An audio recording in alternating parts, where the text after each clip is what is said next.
नमः शिवाय। आज के इस पावन रविवार को आइए सुनते हैं एक ऐसी अनुपम कथा जो केवल देवी देवताओं के प्रेम की नहीं बल्कि निष्ठा, तपस्या और भक्ति की परम मिसाल है। यह है शिव और पार्वती की भक्ति कथा। हिमालय पर्वत के राजा हिमावंत और रानी मैना की पुत्री थी पार्वती। बचपन से ही उनका मन संसारिक विषयों में नहीं बल्कि तप और भक्ति में लगता था। जब उन्होंने अपने माता पिता से शिव जी की महिमा सुनी तो उनका मन स्थिर हो गया। उन्होंने ठान लिया कि वे विवाह केवल शिव से ही करेंगी, उस शिव से जो वैराग्य की मूर्ति है, जो कैलाश पर्वत पर ध्यानस्थ रहते हैं, जिनके पास धन वैभव नहीं, केवल भस्म, रुद्राक्ष और त्रिशूल है। पार्वती जी जानती थीं कि यह मार्ग सरल नहीं, लेकिन उन्होंने अपने हृदय में एक निश्चय कर लिया, मुझे शिव को ही वरण करना है, चाहे इसके लिए कितनी भी कठिनाई क्यों न सहनी पड़े। शिव जी उस समय गहरे ध्यान में लीन थे, संसार से दूर। पार्वती जी ने अपनी इच्छा को साकार करने के लिए कठोर तपस्या आरंभ की। उन्होंने सबसे पहले राजमहल का जीवन त्याग दिया, साधारण वस्त्रों में वन की ओर प्रस्थान किया। दिन में केवल पत्तों पर जीवित रहना, फिर केवल पानी और अंततः निर्जल तप। यह सब उन्होंने वर्षों तक सहा। गर्मी की दहकती दोपहरी हो या हिम की सर्द रातें, उनका ध्यान केवल एक ही लक्ष्य पर था, शिव को अपने प्रेम और भक्ति से प्रसन्न करना। उनकी तपस्या को देखकर पूरे ब्रह्मांड में हलचल मच गई। देवता, ऋषि, सिद्ध सभी चकित थे। क्या कोई स्त्री इतनी कठोर तपस्या कर सकती है? देवताओं को चिंता हुई, शिव ध्यान में लीन है और असुरों का आतंक बढ़ रहा है। शिव का विवाह आवश्यक है ताकि शक्ति का संतुलन बने।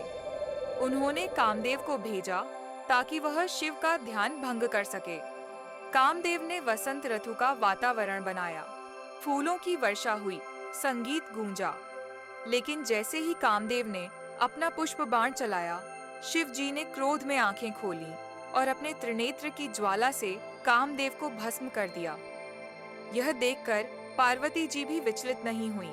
वे जानती थीं कि उनका प्रेम स्वार्थहीन है, केवल आत्मा से आत्मा का मिलन। उन्होंने तप जारी रखा।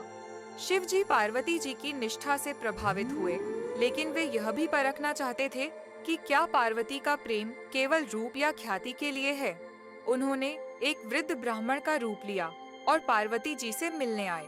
उन्होंने कहा, बेटी, तुम जिस शिव की पूजा कर रही हो वह तो शमशान में रहने वाले, भस्मधारी, नाग को गले में लपेटने वाले अजीब से योगी हैं। उनके जैसे पति को क्यों चाहती हो? पार्वती जी मुस्कुराईं और विनम्रता से उत्तर दिया, आप चाहे कुछ भी कहें, मेरे हृदय ने उन्हें ही चुना है। उनका तप, उनका त्याग, उनका शिवत्व ही मुझे खींचता है। यह सुनकर शिव जी ने अपना असली रूप प्रकट किया। संपूर्ण ब्रह्मांड में आलोक फैल गया।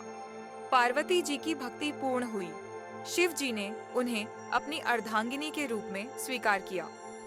शिव और पार्वती का विवाह एक ब्रह्मांडीय उत्सव था। देवता, गंधर्व, अप्सराएं सभी इस शुभ अवसर पर उपस्थित हुए। यह विवाह केवल दो आत्माओं का नहीं बल्कि प्रकृति और पुरुष के मिलन का प्रतीक था। पार्वती अब केवल शिव की पत्नी नहीं थीं, वे शक्ति बन गईं, वही शक्ति जो सृष्टि की रचना, संचालन और विनाश में शिव का साथ निभाती है।